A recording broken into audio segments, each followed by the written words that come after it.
चलिए स्वागत है दोस्तों आप सभी का एक और नए वीडियो लेक्चर में। दोस्तों सबसे पहले आज हम बात करेंगे। देखिए मैंने कल की वीडियो में आपको न्यूमेरिकल्स बताए थे। किससे रिलेटेड भैया? Q बराबर एन जो आपका फार्मूला होता है उससे रिलेटेड मैंने न्यूमेरिकल्स बताए थे, जो कि आवेश का फार्मूला होता है Q बराबर एन। ठीक है, इससे संबंधित मैंने न्यूमेरिकल्स कराए थे आपको। तो आज मैं एक नियम बताने वाला हूँ जिसमें क्या होता है। देखिए आपके सामने काफ़ी बार जो आवेश था वो पॉइंटों में आया था, बट मैंने पॉइंटों में नहीं लिया था। उसका रीज़न मैं आपको बताऊंगा कि क्यों नहीं लिया था। ठीक है, तो वो होता है आवेश का क्वांटीकरण। उसी के कारण मतलब आवेश का क्वांटीकरण जो नियम है, इसके लिए आप ऐसे करके लिखेंगे, जैसे मैं लिखवा रहा हूँ वैसे लिखेंगे। ठीक है, तो आवेश के क्वांटीकरण, आवेश आवेशों का क्वांटीकरण, क्वांटीकरण आवेशों का क्वांटीकरण क्या कहता है भैया? आवेशों का क्वांटीकरण कहता है कि आवेश सदैव, ठीक है, आवेश हमेशा एक पूर्णांक होगा,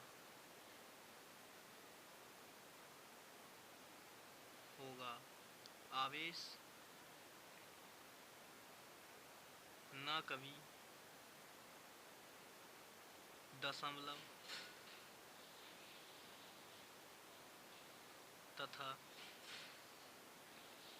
भिन्नात्मक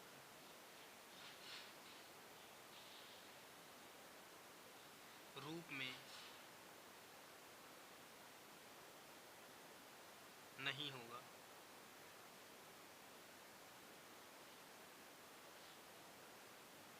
अब इतनी बातें आपकी समझ लीजिए, यही होता है आवेश का क्वांटीकरण। यानी कि आवेश सदैव एक निश्चित मान का पूर्व गुणज होता है।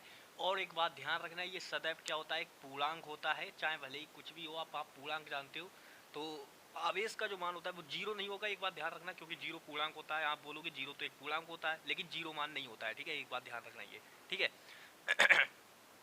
तो आवेश सदैव सदैव निश्चित न्यूनतम मान का पूर्ण गुणज होता है, ये बात याद रखना।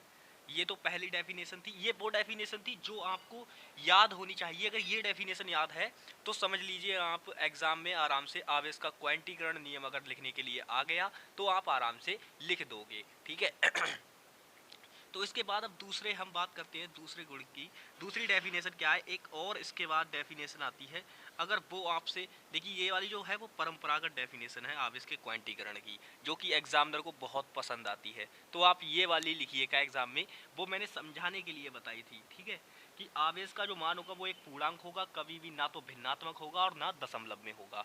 अब देखिए इससे संबंधित न्यूमेरिकल बनता है कैसा? सही विकल्प यानी विकल्पीय क्वेश्चन, बहुविकल्पीय क्वेश्चन बनता है इससे रिलेटेड। तो किस प्रकार का बनता है मैं बताऊंगा, लेकिन उससे पहले मैं आपको क्या करता हूँ, इसकी व्यापक डेफिनेशन जो है वो लिखाता हूँ। ठीक है, तो जो परंपरागत डेफिनेशन है वो कुछ इस प्रकार से है कि आवेश जो होगा भैया, आवेश हमेशा, आवेश, ये वाली डेफिनेशन लिखेंगे। ठीक है, आप आवेश हमेशा निश्चित मान का मान का न्यूनतम पूर्ण गुणज होता है। क्या होता है भाई? पूर्ण गुणज। देखिए केवल गुणज नहीं होगा, पूर्ण गुणज होगा, पूर्ण गुणज होता है, गुणज होता है। अब यही क्या कहलाता है? आपका आवेश का क्वांटीकरण नियम। देखिए ये बहुत ही छोटी सी डेफिनेशन है। इसके बाद में आप लिख सकते हैं कि यही आवेश का क्वांटीकरण, इसी को आवेश का क्वांटीकरण कहा जाता है। ठीक है, आवेश हमेशा निश्चित मान का न्यूनतम पूर्ण गुणांक होता है आवेश के क्वांटीकरण के नियमानुसार। ठीक है, ऑलरेडी मैं बात वो लिख चुका हूँ कि n का मान कभी दशमलव में नहीं होगा, कभी भिन्न में नहीं होगा। यानी कि जो Q होता है उसके लिए जो n होगा वो आपका कभी भी ना तो इलेक्ट्रॉनों की संख्या बताओ पॉइंटों में हो सकती है? नहीं होगी ना, पॉइंटों में नहीं होगी इलेक्ट्रॉनों की संख्या कभी भी। हम लेते हैं, बताओ। देखिए मैंने कल जब न्यूमेरिकल सॉल्व करा रहा था तो आपने देखा होगा देखिए मैंने यहाँ पे कराया था न्यूमेरिकल सॉल्व, तो देखिए कई बार क्या हुआ था कि हमारे सामने देखिए जैसे यहाँ पे ये n की वैल्यू कितनी आई थी 1.25, तो बताओ मैंने 1.25 यहाँ पे लिया नहीं लिया, क्योंकि मैंने यहाँ पे आवेश का क्वांटीकरण नियम लगाया था। ठीक है, तो उसी प्रकार से हमको करना है। आगे चलिए देखते हैं अब हम क्या करेंगे इसमें। ये तो आवेश का क्वांटीकरण नियम हो गया। चलिए मैं इससे रिलेटेड बताता हूँ कि आवेश किस किस प्रकार के हो सकते हैं। बताओ भाई, ये हो सकता है n की वैल्यू ये हो सकती है, बिल्कुल भैया -3 इलेक्ट्रॉन हो सकते हैं। ठीक है, n की वैल्यू ये भी हो सकती है, ये भी हो सकती है। इसको मतलब किसी से 3 इलेक्ट्रॉन निकाले गए, किसी में 3 इलेक्ट्रॉन एंटर किए गए, बिल्कुल हो सकती है। लेकिन कभी भी n की वैल्यू क्या नहीं हो सकती, ये नहीं हो सकती। ठीक है, ये नहीं हो सकती। दूसरी बात और क्या नहीं हो सकती भैया, चलिए वो भी बताता हूँ। और कभी भी n की वैल्यू ये नहीं हो सकती। मतलब ये दो वैल्यू ये तो हो जाएगी, आप इसके क्वांटीकरण नियम से ये भी हो जाएगी, ये भी हो जाएगी, बट ना तो ये संभव है और ना ये संभव है। ठीक है, तो आवेश का क्वांटीकरण नियम बस इतना ही होता है। तो आपको कभी भी बहुविकल्पीय में कैसा क्वेश्चन आ जाए, आपसे पूछ ले कि भैया निम्न में से कौन सा संभव है, अगर n बराबर ये चीजें आपको दे रखी हैं तो n बराबर अगर -3 दे रखा है तो आपको कुछ नहीं देखना है। आप ये मत देखो कि -3 दे रखा है, क्या दे रखा है, मैंने क्या बताया, आप ये मत देखो कि उसमें माइनस दे रखा है प्लस दे रखा है। आपको केवल क्या ढूंढना है, आपको ढूंढना है कोई दशमलव में तो नहीं है, कोई भिन्न में तो नहीं है। जो दशमलव और भिन्न में है उन्हें छोड़ दो, उन्हें छोड़ दो, उनसे कोई मतलब नहीं। और एक बात ध्यान रखना, हमेशा 3 मिलेंगे ऑप्शन में। अगर वो बोलेगा कि कौन सा असंभव है, संभव नहीं है, कौन सा संभव नहीं है अगर कहेगा, तो उनमें से 3 आपको सही मान दे रखे होंगे जो कि संभव होंगे। यानी कि आवेश के क्वांटीकरण के लिए जो n की संख्या होगी वो एक निश्चित पूर्णांक का गुणज होगी, मतलब निश्चित गुणज होगी एकदम। ठीक है, पूर्ण गुणज होगी। बट लेकिन क्या होगा, एक संख्या उसमें ऐसी दे रखी होगी जो नहीं होगी, जैसे 3/2, 1.25, 1.23 कुछ भी दे दे तो वो होगी एक। तो इस प्रकार से न्यूमेरिकल आपके लिए बिल्कुल 1 नंबर के लिए बन सकता है, तो यहाँ से ध्यान रखना। ठीक है, चलिए बाकी में अब देखिए एक और आता है दूसरा। देखिए एक प्रकार से ये आवेशों के प्रमुख गुण है। पहला गुण होता है आवेशों का क्वांटीकरण। दूसरा क्या होता है भैया, दूसरी चीज पढ़ेंगे आवेशों का योज्यता नियम। क्या होता है भैया, आवेशों का योज्यता नियम, योज्यता योज्यता नियम। ठीक है, अब योज्यता देख के इस शब्द को चौंकिए मत, इसका मतलब योग ही है, एक बात हम बता रहे हैं। योज्यता, योज माने क्या होता है भैया, योज माने जोड़ना किसी चीज को। ठीक है, तो देखिए क्या होगा किसी पृष्ठ पर, ठीक है, इस नियम अनुसार क्या बात होती है कि इस नियम अनुसार बात होती है किसी पृष्ठ पर उपस्थित विभिन्न प्रकार के आवेशों का कुल योग जो होता है, कुल योग, यानी कि मान लीजिए कोई पृष्ठ है, मैं यहाँ पे बना के दिखाता हूँ थोड़ा सा, ये डायग्राम आपको नहीं बनाना है।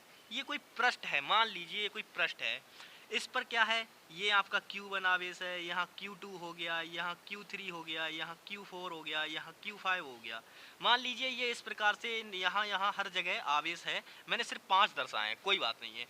अब मुझसे बोल रहा है कि अब देखिए आवेश का योज्यता नियम क्या कहता है कि इस पृष्ठ पर जो कुल आवेश होगा, यानी कि आवेश के योज्यता नियम से जो इसका कुल आवेश होगा Q, वो क्या होगा, तो वो होगा इनके योग के बराबर, यानी कि Q बराबर Q1 plus Q2 plus Q3 plus Q4 और प्लस Q5, यानी कि ये होगा क्या, आवेश का योज्यता नियम। ये आपको ध्यान रखना भैया, ये Q है, दो मत समझना इसको। ठीक है, ये है आपका क्या, आवेश का योज्यता नियम। ठीक है, तो चलिए इसकी अब हम लिखते हैं, किस प्रकार से हमें लिखना है भैया, नोट्स बनाते चलना है साथ साथ। तो चलिए नोट्स बनवाते हैं आपके। लिखना क्या है आपको, सबसे पहले आप लिखेंगे भैया आवेश का, आवेशों के योज्यता नियम अनुसार। ठीक है, यहाँ पे लिखेंगे योज्यता नियम से,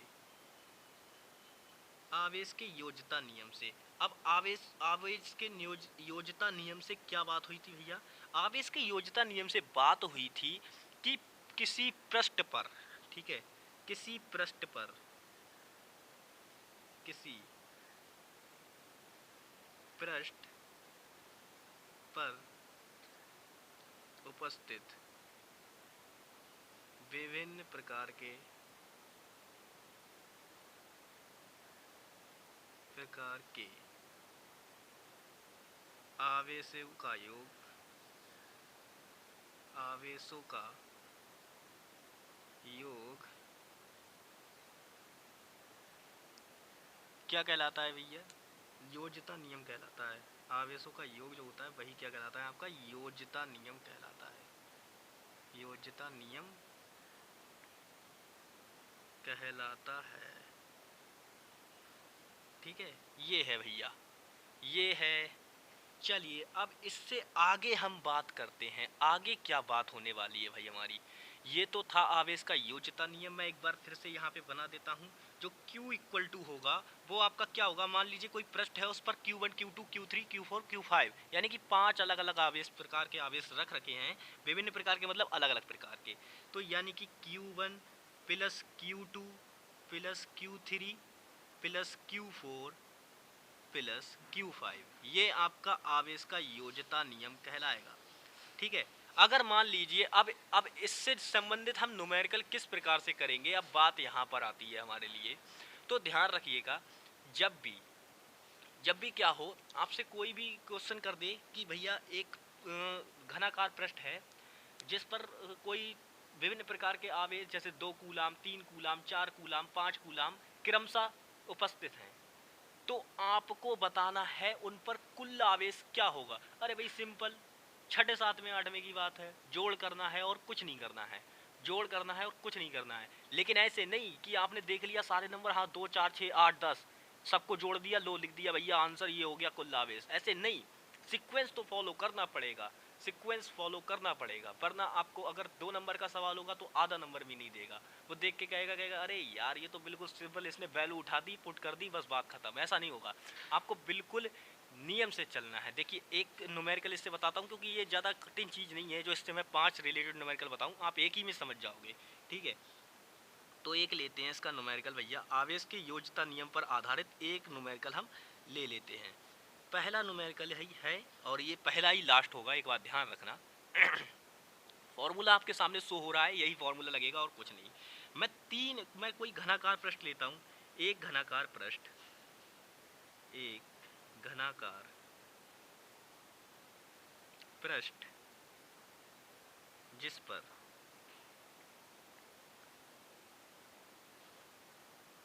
2, 3, 4 कूलाम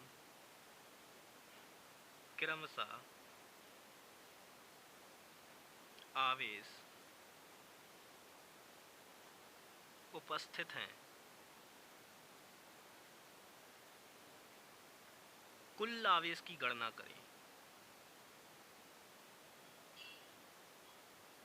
घनाकार पृष्ठ पर कुल आवेश की गणना करें। ठीक है, कुल आवेश की गणना करें, गणना करें। ठीक है, ये न्यूमेरिकल आपसे पूछ रहा है। तो देखिए अब मैंने बोला था कि आप क्या करेंगे, आपने देख लिया कि हाँ भैया 2 दे रखा है आपको, 3 दे रखा है, 4 दे रखा है, 2 3 6 2 3 5 4 9, आप 9 कूलाम लिख सकते हो भाई, सही बात है, आंसर 9 कूलाम ही आएगा। लेकिन क्या होगा, हमें इसमें सीक्वेंस फॉलो करना होगा। अगर ये देखिए ये जो न्यूमेरिकल है ये शॉर्ट आंसर्स के लिए ज़्यादा बनता है क्योंकि ये छोटा सा है, बिल्कुल जरा सी चीज़ में आप इसको जरा से पेज में सॉल्व कर सकते हैं, बहुत छोटी सी चीज़ है ये। ठीक है, तो लेकिन इसको क्या करना है, हमें थोड़ा सीक्वेंस के हिसाब से सॉल्व करना है। तो वो हम क्या करेंगे, सबसे पहले हमें लिखना है गिवन दैट, गिवन दैट। अब गिवन दैट में हमें क्या दे रखा है, गिवन दैट में हमें दिया है, जो दिया है वो लिख दो। दिया क्या है भैया, घनाकार पृष्ठ पर, घनाकार पृष्ठ पर उपस्थित आवेश Q1 Q2 Q3 जिनके मान क्रमशः 2 2 फिर उसके बाद 3 फिर उसके बाद 4 हैं। ठीक है, यही तो दिया है, बताओ भाई, और कुछ तो नहीं दिया है सवाल में। अब क्या करेंगे, इसके बाद अब आती है बारी हमारे रूल की। आवेश के योज्यता नियम से, आवेश के योज्यता नियम से योज्यता नियम से। अब आवेश का योज्यता नियम जो कहता है भैया वो लिख दो, यानी कि जो Q होगा वो क्या होगा, Q1 plus Q2 plus Q3 होगा, हैं Q1 plus Q2 plus Q3 से, यही तो होगा। बताओ भाई, आवेश का योज्यता नियम यही बताया था ना मैंने। चलिए जब ये बताया तो इसमें सिंपल वैल्यू पुट कर दो। Q बराबर क्या होगा आपका 2 प्लस 3 प्लस 4, यानी कि Q इक्वल टू 9 कूलाम होगा आपका आंसर। ठीक है, अब देखिए इसमें मुझे मार्क्स 2 पूरे क्यों मिलेंगे, उसका रीज़न सुनिए। सबसे पहले मैंने क्या किया, मुझे आंसर 1 सेकंड में इसका पता चल गया था कि 9 कूलाम आएगा, बट लेकिन मैंने क्या किया, मैंने डायरेक्ट इसको जोड़ा नहीं। मुझे सीक्वेंस पता था कि हाँ इसमें आवेश का योज्यता नियम लग रहा है। मैंने क्या किया, सबसे पहले गिवन डेट डाला, उसके बाद में जो भी न्यूमेरिकल में मुझे दे रखा था मैंने यहाँ पे लिख दिया। उसके बाद मैंने आवेश का योज्यता नियम लगाया और सिंपल उसमें वैल्यू धर के सवाल को सॉल्व कर दिया। तो ये होता है एक न्यूमेरिकल को सिंपल सॉल्व करने का तरीका। ठीक है, आप इसको बिल्कुल एक लाइन में भी कर सकते थे, लेकिन उसमें आपको नंबर नहीं मिलेगा ज़्यादा। ठीक है, तो इस प्रकार से होता है। ठीक है, चलिए आज एक और छोटी सी बात बता देता हूँ।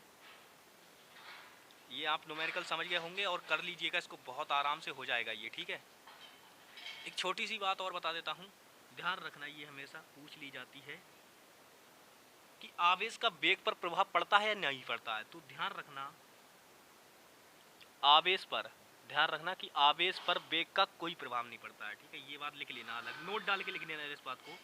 आवेश पर वेग का कोई प्रभाव नहीं पड़ता है, कोई प्रभाव नहीं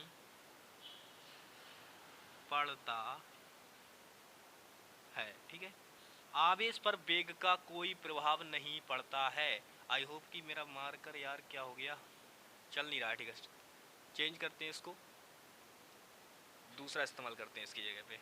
ठीक है, हाँ ये बात आप समझ गए। चलिए मैं थोड़ा जूम करके दिखा देता हूँ ताकि आपको समझ में आ जाए कि आवेश पर वेग का कोई प्रभाव नहीं पड़ता। तो ये बातें थी छोटी छोटी, इनसे रिलेटेड आपको न्यूमेरिकल भी पता चल गए होंगे। तो देखिए कल जो हम मेन चीज़ पढ़ने वाले हैं वो बहुत ही अच्छी चीज़ है, और कल जो हम पढ़ेंगे वो है कूलाम का नियम। कूलाम का नियम पढ़ेंगे भैया हम कल, कूलाम का नियम। ये हम कब पढ़ेंगे, कल पढ़ेंगे भैया, ये हम कल पढ़ेंगे। कल की वीडियो में हम कूलाम का नियम पढ़ेंगे। ठीक है, आज की वीडियो में बस इतना ही। आप समझ गए होंगे आज की वीडियो में हमने क्या क्या जाना है भाई। आज की वीडियो में हमने सबसे पहले जाना कि आवेशों का क्वांटीकरण क्या होता है। ठीक है, उसके लिए हमें Q बराबर एनी जो फॉर्मूला दिया होता है वो आवेश के क्वांटीकरण से ही आता है। एक बात ध्यान रखना, मैंने उसके न्यूमेरिकल आपको पहले ही करा दिए थे, बस आवेश का क्वांटीकरण नियम बताना बाकी था, वो मैंने आज बता दिया है। ठीक है, उसके बाद हमारी जो बारी आती है वो आती है आवेश के योज्यता नियम से। बहुत ही सरल होता है, इसके लिए मैंने आपको बता दिया, सिर्फ एक ही बार में आप समझ गए होंगे कि आवेश का योज्यता नियम बिल्कुल वो होता है जैसे हम पहले जो क्या बोलते हैं समांतर क्रम होता है, और एक कौन सा क्रम होता है, श्रेणी क्रम। दो होते हैं ना शायद, हाँ दो होते हैं समांतर क्रम। तो देखिए उनमें क्या होता है, जो हमारे प्रतिरोध जुड़े हुए होते हैं तो उसमें हम जैसे तुल्य प्रतिरोधों का योगफल निकालते थे, बिल्कुल सेम वैसा ही है, बिल्कुल सेम वैसा ही है। ठीक है, श्रेणी क्रम और समांतर क्रम। तो श्रेणी क्रम में जब जुड़े होते हैं तब हम कैसे निकालते हैं, तो सिंपल श्रेणी क्रम वाला ही तो योग होता है। आर कैपिटल आर बराबर क्या होता है, R1 plus R2 plus R3, ऐसे करके होता है ना कुछ। हाँ तो वही वही यहाँ पे अप्लाई करना है, सिंपल। ठीक है, तो चलिए आज की वीडियो में बस इतना ही, मिलेंगे नेक्स्ट वीडियो में, तब तक के लिए bye bye, take care and जय हिंद दोस्तों।